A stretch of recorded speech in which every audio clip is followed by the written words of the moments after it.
Bienvenidos a otro audiolibro más en Feliz Víctima de los Libros. Soy Florencia y los guiaré a través de este impresionante viaje entre las páginas de uno de los relatos de horror de Howard Lovecraft. Lo innombrable. Sentado sobre un ruinoso sepulcro del siglo XVII, en un crepúsculo otoñal, en el antiguo cementerio de Arkham, debatíamos acerca de lo innombrable. Observando el tronco de un inmenso sauce del cementerio que había aplastado la antigua y casi ilegible lápida, yo realicé una apreciación fabulosa sobre los nutrientes fantasmales e indescriptibles con que sus poderosas raíces indudablemente se alimentarían a través de aquel terreno antiquísimo y horroroso. Pero mi amigo me fustigó diciéndome que eran boberías, puesto que, como los entierros habían dejado de realizarse hacía más de un siglo, el árbol debería nutrirse con las sustancias habituales. Por otro lado, agregó que aquella perpetua costumbre mía de hablar de lo indescriptible y lo innombrable constituían un recurso infantil que se correspondía con mi ínfimo nivel de escritor. Yo solía dar fin a mis narraciones con suspiros o murmullos que helaban la valentía y las destrezas de mis protagonistas, robándoles las palabras y los recuerdos a la hora de relatar sus experiencias. Sostuvo que, como percibimos todo con nuestros 5 sentidos o a partir de premisas religiosas, es absolutamente impensable referir un objeto o una imaginación absteniéndose de las firmes descripciones empíricas o las principales enseñanzas teológicas, especialmente las congregacionalistas, atendiendo las modificaciones que la tradición o Sir Arthur Conan Doyle pudieron aportar. Yo discutía con frecuencia con este amigo, Joel Manton. Nacido y formado en Boston, se desempeñaba como director en la East High School y compartía la inmunidad gozosa de Nueva Inglaterra para las sensaciones sutiles de la existencia. Su teoría era que la importante estética se cifra únicamente en las experiencias normales y objetivas, y que el deber fundamental del artista no es engendrar la sorpresa, la acción y el goce, sino sostener un interés placentero a través de precisas y minuciosas descripciones de lo real. Ciertamente confrontaba con mis regodeos en lo místico y enigmático, aunque creía en lo sobrenatural mucho más que yo, pero lo consideraba un tópico extraño para ser tratado en la literatura. Para intelectuales pragmáticos, racionales y coherentes, era inverosímil que una mente pudiera hallar mayor placer en evadirse de la rutina cotidiana a través de propuestas dramáticas, originales y desvinculadas con las imágenes codificadas habitual y agotadoramente por las formas redundantes de lo real. Todas las cuestiones y las sensaciones, desde su perspectiva, poseían niveles, rasgos, causas y consecuencias mensurables, y a pesar de que intuía de que la percepción con frecuencia capta imágenes, sensaciones de un carácter no tan geométrico, maleable y definible, se sentía seguro para establecer una línea caprichosa y dejar fuera todo lo que no pudiera ser experimentado y entendido por el hombre común. Por otra parte, afirmaba que no podía existir ninguna cosa innombrable, puesto que era irracional desde su postura. Aun sabiendo que no tenía caso argumentar imaginativa y metafísicamente frente a la soberbia de un dogmático de la existencia consciente, algo en aquel sitio de nuestra discusión crepuscular me instaba a seguir debatiendo más de lo habitual. Las viejas lápidas de pizarra, los árboles seculares, las ancestrales techumbres holandesas de la antigua comarca hechizada que nos circundaba, todo confluía, incitándome a defender mis escritos, y pronto logré dirigir mi ofensiva al mismo campo de mi adversario. Ciertamente no fue difícil para mí iniciar una contraofensiva, puesto que yo conocía que Joel Manton seguía creyendo muchas supersticiones de ancianas que las personas instruidas habían desestimado hace tiempo. creencias sobre apariciones de moribundos en sitios lejanos, o improntas selladas por ciertos rostros en ventanas por donde se habían reflejado mientras vivían.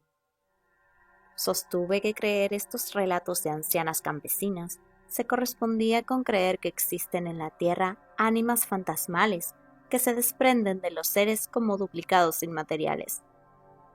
Denunciaba, por otro lado, la disposición de creer en hechos que estaban más allá de todos los conceptos de normalidad, de modo tal que si un muerto puede enviar su espectro visible o tangible al otro lado del mundo o a varios siglos de distancia, ¿por qué era incoherente sostener que las casas abandonadas abundan en criaturas extravagantes y sensibles, o que en los antiguos cementerios pululan cofradías de intelectos macabros y espirituales? Y teniendo en cuenta que el espíritu, para manifestarse, tal como se relata, no puede someterse a la legalidad de la materia, ¿por qué sería inadecuado pensar que los muertos sobreviven intelectualmente, en formas o en un vacío de formas, que para los humanos son completa y macabramente innombrables? Garanticé impetuosamente a mi amigo que cuando el sentido común se ocupa de estas cuestiones, deviene una absoluta carencia de imaginación y elasticidad mental. Ninguno de nosotros quería abandonar la discusión, a pesar de que había comenzado a oscurecer. Mis argumentos no habían inmutado a Manton, y estaba anhelante por impugnarlos con esa confianza en sus propias convicciones que le habían proporcionado tantos éxitos como profesor. Por otro lado, yo me sentía bastante firme en mi campo como para temer un fracaso. La noche sobrevino y algunas luces resplandecieron lívidamente en ciertas ventanas lejanas. No obstante, permanecimos allí.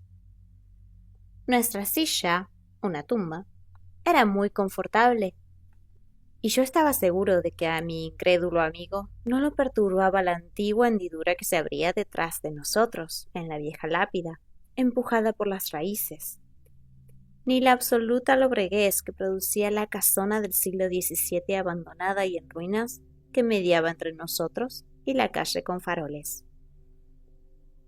Disertábamos acerca de lo innombrable allí, sentados entre tinieblas sobre la tumba agrietada y cercanos a la casona desierta.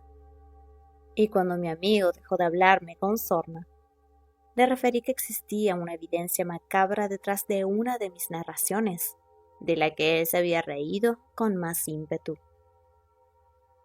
El cuento se llamaba La ventana del altillo y había sido publicada en Whispers en el número de enero de 1922. La revista había sido retirada de los kioscos en el sur y las playas del Pacífico por las pusilánimes reticencias de los asustadizos.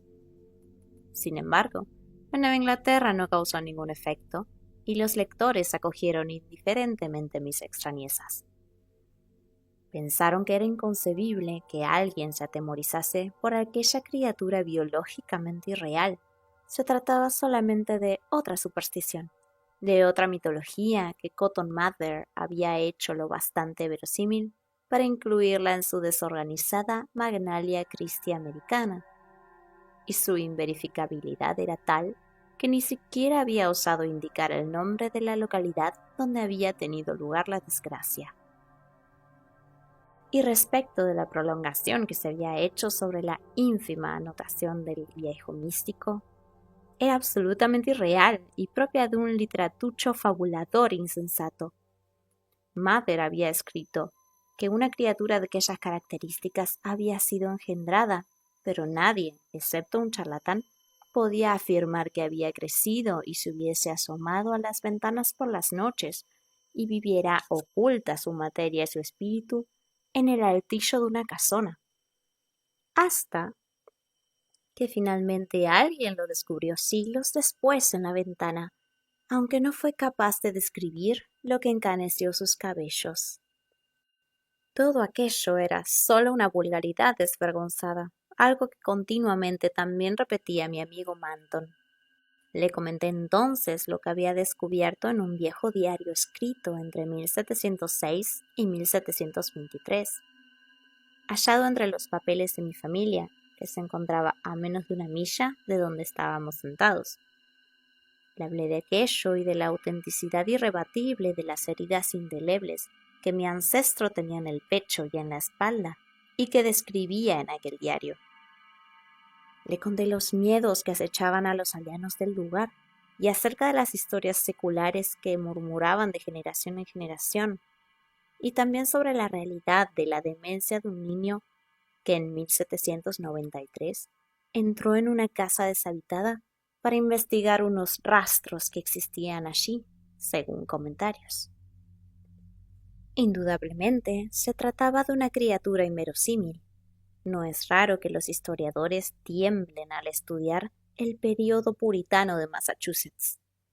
Se sabe muy poco sobre lo que ocurrió más allá de los datos superficiales, pero la verdad frecuentemente emerge en forma macabra con burbujas pútridas. La aversión a la brujería echa cierta luz acerca de lo que ocurría en las retorcidas mentes de esos hombres. No obstante, eso también constituye una pequeñez. No existía la belleza ni la libertad tal como puede inferirse de los vestigios arquitectónicos y de las prédicas ponzoñosas de los estrictos religiosos. Y dentro de este oxidado contenedor hervían ávidos lo diabólico, lo perverso y lo macabro. Aquello era ciertamente una celebración a lo innombrable. Cotton Mather es explícito en sus maldiciones, proferidas en el demoníaco sexto libro, el cual nadie debería leer por la noche. Tan rígido como un profeta judío y con sentencias lacónicas, escribe, como nadie hasta entonces, acerca de una bestia que engendró a una criatura superior a las bestias, pero inferior al hombre. Una criatura con un ojo mancillado y también acerca del vehemente ebrio que ahorcaron por tener también un ojo en esas condiciones. Él habla de todo esto, aunque no se atreve a relatar lo que ocurrió luego. Tal vez nunca lo supo, o quizás sí, pero resolvió no contarlo. Hubo quienes lo supieron, aunque nunca dijeron nada. Tampoco existió una versión oficial acerca de por qué se hablaba con espanto de un cerrojo que existía al pie de la escalera de cierto altillo, donde vivía un viejo huraño entristecido y enfermo, que una vez había osado levantar la losa de cierta tumba desconocida, sobre la que existen numerosas historias, capaces de petrificar el torrente sanguíneo de cualquiera. Todo aquello estaba escrito en el diario secular que hallé. Las referencias misteriosas y las murmuraciones acerca de criaturas con un ojo mancillado que se asomaban en la noche por las ventanas o vagaban por llanuras inhóspitas cercanas a los bosques. Mi ancestro pudo ver una criatura de esas características en un lóbrego camino que se prolongaba sobre un valle. Ella le infligió indicios de cuernos en el pecho y de garras en la espalda, pero cuando buscaron sus huellas en la tierra, encontraron vestigios de pezuñas y garras levemente antropomórficas. Cierta vez, un emisario postal relató, y muchos dieron crédito a sus palabras, que había visto bajo la luz lunar a una criatura espeluznante que corría dando grandes saltos por Meadow Hill. Por cierto, se había difundido una historia muy extravagante luego de que una noche de 1710, el viejo huraño y enfermo fue sepultado en una tumba que había detrás de su propia casa, cercana a una lápida de inscripción ilegible. Nadie se atrevió a abrir la puerta por la que se accedía a la escalera del altillo, sino que dejaron la casa tal como estaba, espeluznante y deshabitada. Si se oían estridencias dentro de la casa, la gente susurraba y temblaba, esperando que el cerrojo de la puerta del altillo fuera lo suficientemente fuerte. Pero esta esperanza se vio frustrada más tarde, cuando la desgracia aquejó a la parroquia y no dejó allí ni una sola persona viva o completa. Las leyendas van adquiriendo con el paso de los años un matiz fantasmal, pero sospecho que aquella criatura debió morir si se trataba de un ser vivo. Su recuerdo aún es estremecedor, tanto más porque fue velado. Mi amigo Manton se había quedado callado durante mi exposición, y pude notar que mis historias lo habían impresionado. Cuando terminé, no se burló, y me inquirió seriamente acerca del niño que había enloquecido en 1793, y que al parecer era el protagonista principal de mi relato. Le respondí que aquel niño había ido, seguramente, a aquella casona hechizada y deshabitada, impelido por su curiosidad, y creyendo que las ventanas guardaban la impronta de quienes se habían acomodado junto a ellas. El niño luego se había dirigido a inspeccionar las ventanas del ominoso altillo por los dichos sobre criaturas que se habían asomado por allí, y volvió luego entre alaridos desesperados.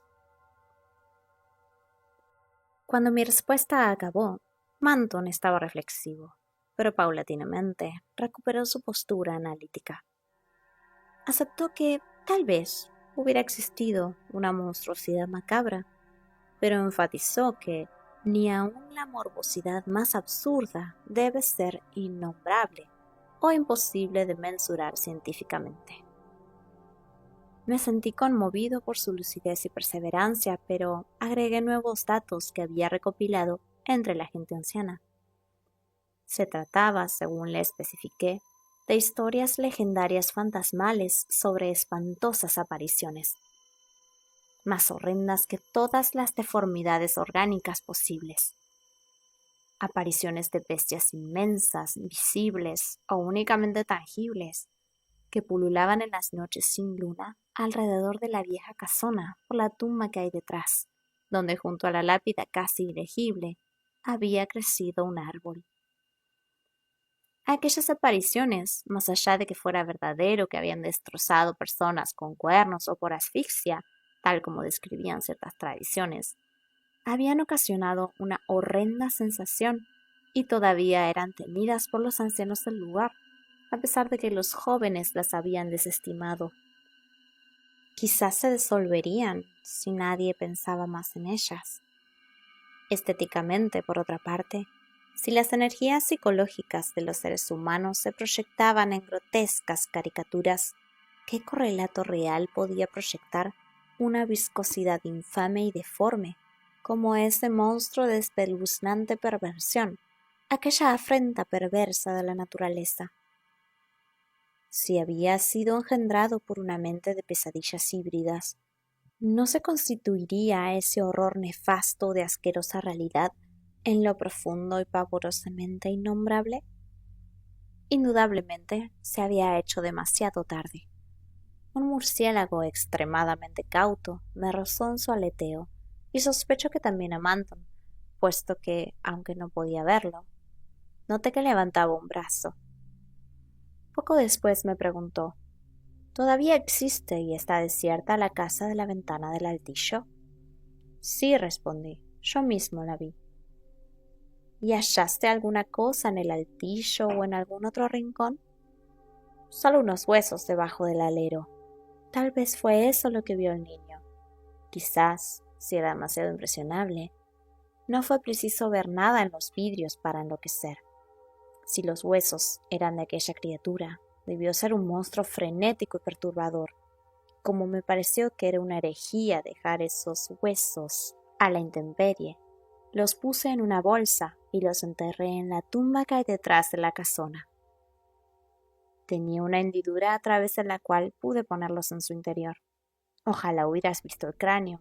Poseía unos cuernos de 4 pulgadas. Sin embargo, la faz y la mandíbula eran iguales a las tuyas o a las mías. Finalmente pude percibir que Manton, muy próximo a mí, sufría un verdadero temblor, pero su curiosidad no lo amilanó. ¿Y los vidrios de esas ventanas? No había ninguno. Una de las ventanas carecía completamente de marco.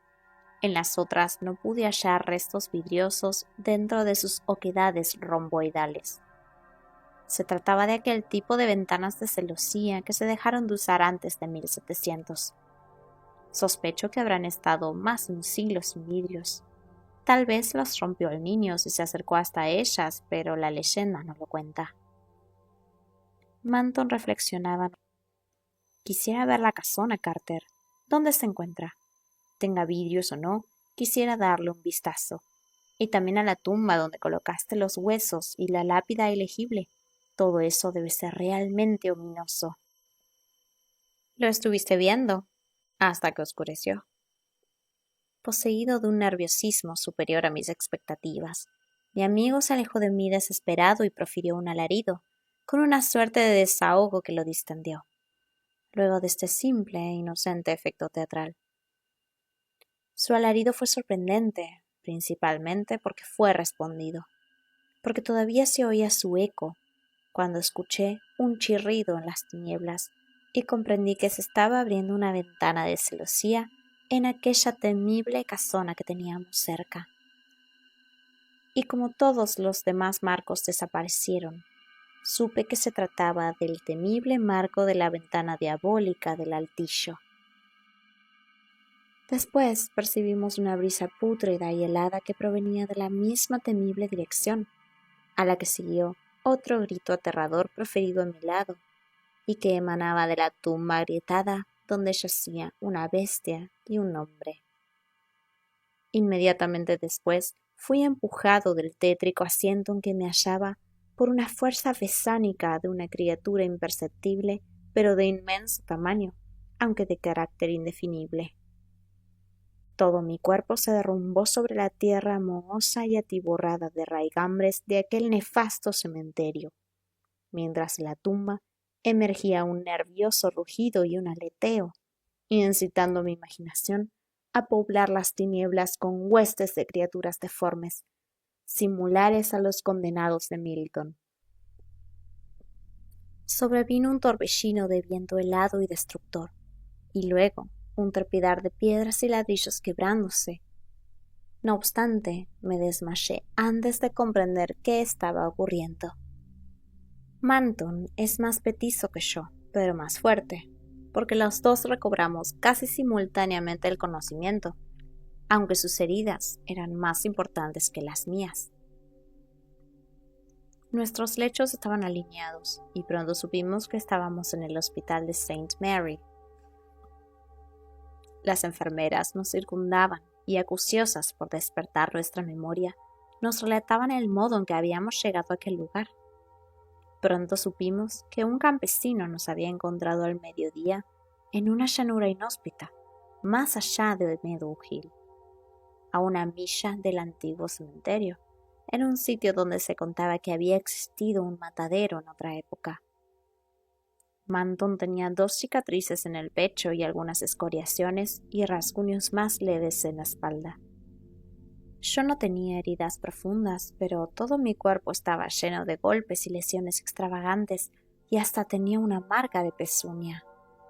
Evidentemente Manton sabía más cosas que yo, pero se negó a saciar la curiosidad de los médicos asombrados hasta que le dijeran la índole de nuestras heridas.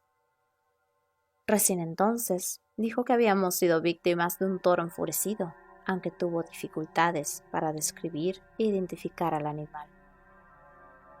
En un murmullo le hice una pregunta estremecedora cuando los médicos y las enfermeras nos dejaron. «Demonios, Manton, ¿qué ocurrió? Esas cicatrices, ¿fue eso?» Yo me encontraba demasiado estupefacto para solazarme con su tímida respuesta, que ya casi esperaba. No fue eso ni nada parecido.